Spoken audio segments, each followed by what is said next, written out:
গরিব ঘরের রাজপুত্র ১৯ নম্বর পর্বে কি কি হতে চলেছে আজকের ভিডিওতে আমি সেটাই আলোচনা করব।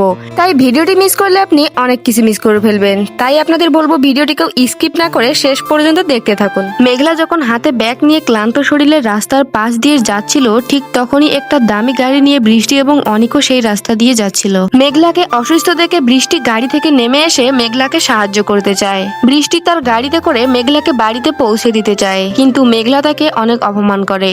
মেঘলার কথাগুলো শুনে অনেক রাগে হিতাহিত হয়ে গাড়ি থেকে সজোরে নেমে এলো।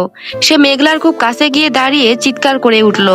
অনেক বলবে, মেঘলা, তোমার স্পর্ধা তো কমছেই না। আমার স্ত্রী তোমাকে দয়া করে গাড়িতে তুলতে চাইলো আর তুমি তাকে অপমান করছো। ভুলে যেও না, ডিএনএ রিপোর্ট কিন্তু অলরেডি তোমার চরিত্রের সার্টিফিকেট দিয়ে দিয়েছে। তুমি একটা আস্ত নষ্টা।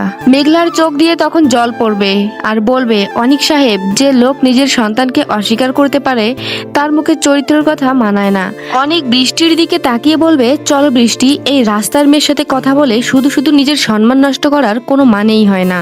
ওর মতো কলঙ্কিত মেয়েরা রাস্তার ধুলোতেই মানানসই। চলো এখান থেকে।